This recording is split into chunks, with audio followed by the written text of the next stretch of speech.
Growing up in this country, we are often told that America is a land built on freedom, justice, and democracy. However, as we learned in the Civil Rights Movement, this country has never really lived up to its claim of being equal and just for all. Our democracy was built with some very purposeful limitations, and we are still dealing with the effects of those limitations over 200 years later. The women's suffrage movement did not win the federal right to vote until 1920, and even so, it only won that right for white women.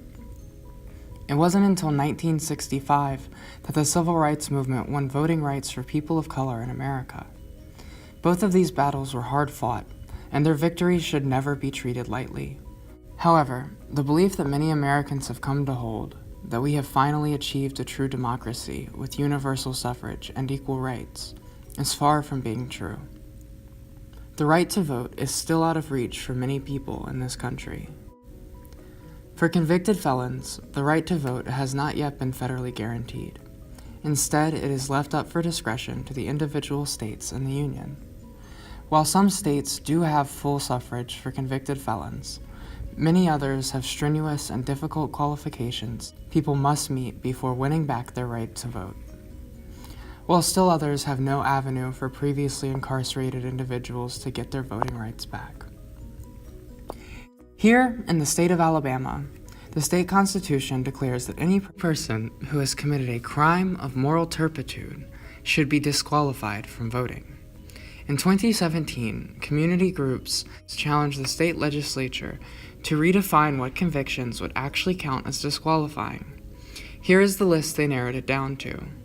Feel free to pause the video and read over this list.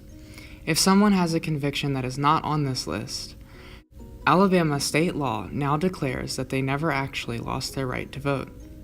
If this applies to you, please go to vote.gov to register today. Please note that those with non-disqualifying convictions can register and vote even while in jail or prison. For those with disqualifying convictions, the process is rather more involved. However, if you or someone you know has a conviction on the disqualifying list, those with outstanding fines, fees, or restitution that is specifically from your disqualifying conviction, you can submit this form to the Board of Pardons and Paroles requesting a remission of outstanding fines and fees. For those with another felony charge currently pending, or who have not finished serving their sentence and/or parole, you will have to wait until your situation changes in order to have your voting rights restored.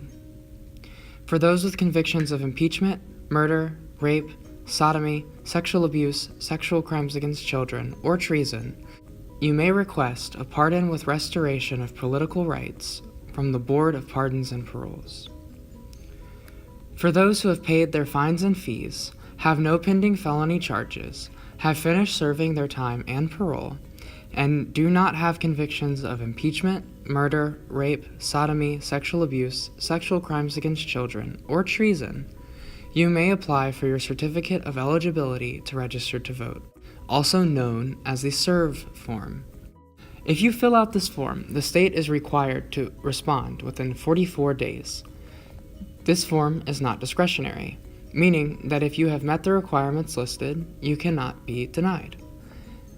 Once you have received the Certificate of Eligibility to Register to Vote, you may go ahead and register to vote at vote.gov. If you need assistance with restoring your voting rights in the state of Alabama, or simply need more information on that process or how to get involved, please go to alabamavotingrights.com.